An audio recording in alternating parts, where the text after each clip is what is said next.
I live in close proximity to my neighbours, so I bought this generator quiet box for use during power outages.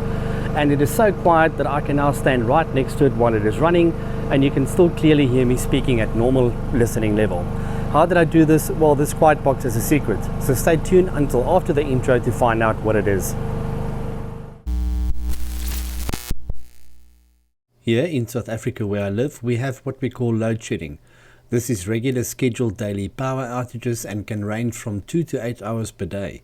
Why, you might ask? Well, our current government have failed to maintain a government-controlled power utility called Eskom. The facilities are crumbling and corruption within is mostly to blame. I still work at my day job during the day, so the only time I have to work on my projects would be in the evenings and weekends. However, I have not been able to do so since power outages are often scheduled during these times. A solar panel solution is not in my budget, and this is where my need for a generator comes in. Due to the close proximity to my neighbours, I obviously want the generator to be as quiet as possible. But being into acoustics and audio, of course I wanted to try my hand at something other than just simple damping. Even though we can't get away from an enclosure, maybe I can build some audio science into the enclosure.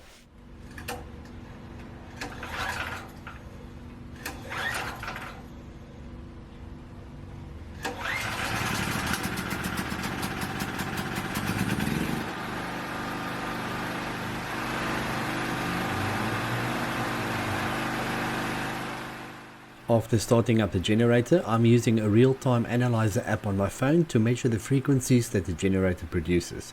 It shows me which frequencies are higher in sound pressure level, and thus the frequencies that I need to concentrate on when trying to make the generator quieter. I move around the generator to get an average of the frequencies.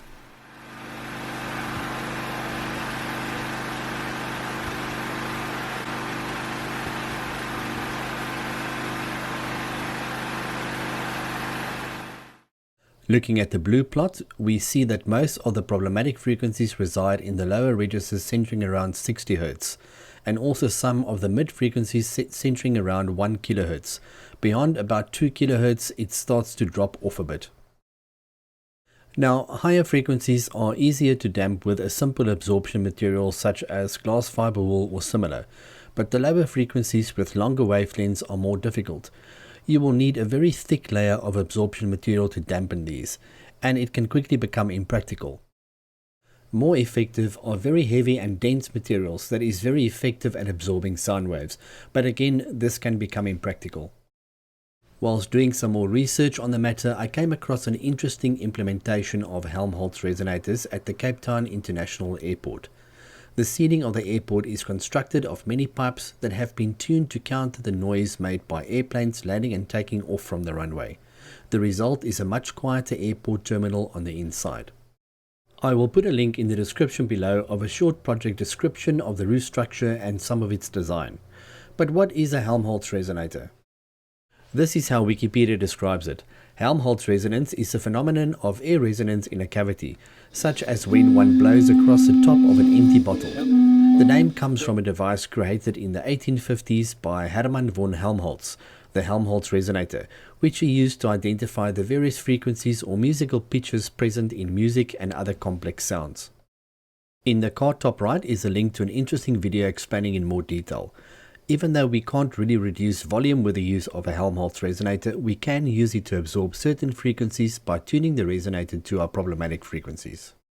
To calculate the requirements for my quiet box, I went to a website called mh-audio.nl. This site is a well-known resource for various acoustic and loudspeaker calculators. I will be using various perforated Helmholtz panel absorbers. Essentially, we have a box of a given volume and perforations or holes of a specific size that is tuned to our specific frequencies. We can extend the bandwidth of these frequencies by stuffing the box with damping material such as glass fiber wool. I will have 3 separate resonators in the quiet box, one tuned to 60 Hz, the second to 240 Hz, and the third to 480 Hz. By stuffing the cavities, we can then extend the effectiveness of the resonators from 30 Hz all the way through to almost 2000 Hz approximately. This then covers most of my problematic frequencies very well. Additional damping materials in the form of bitumen pads and a heavy acoustic foam is stuck to the inside of the box panels to further help reduce panel resonances that might filter through to the outside of the box.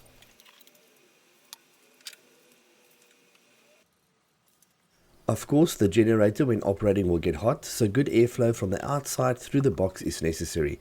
However, just making a few holes and putting a fan at the other end will allow noise to escape. To counter this, I have designed channels inside the side panels through which the air must travel, and then also ensures that any sound is bounced around inside multiple times, which dissipates the energy of the sound waves and reduces its output level. Damping material is stuck to the inside walls of these channels to further help reduce sound escaping from the box.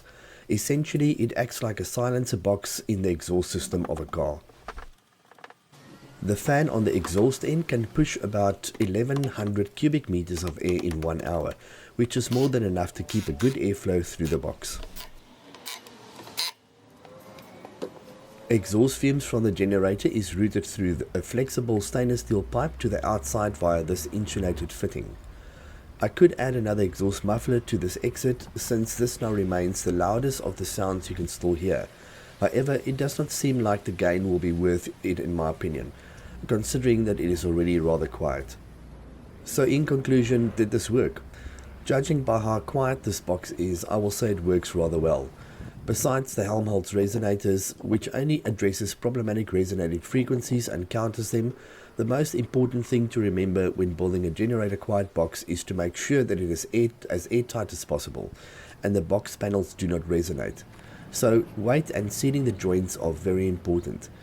If it is airtight, sound cannot escape, and the Helmholtz resonators help to reduce any resonances that might translate to the outside of the box, and in combination, all of these factors, we get a very quiet box. Thank you all for watching. I really hope that you enjoyed this project. This has really given me the ability to actually bring you some really good content to come, and I don't have to struggle with any of our power outages.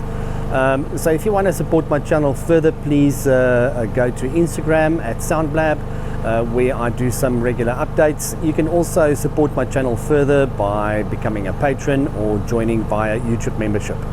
But until next time, thank you so much for watching. Adios.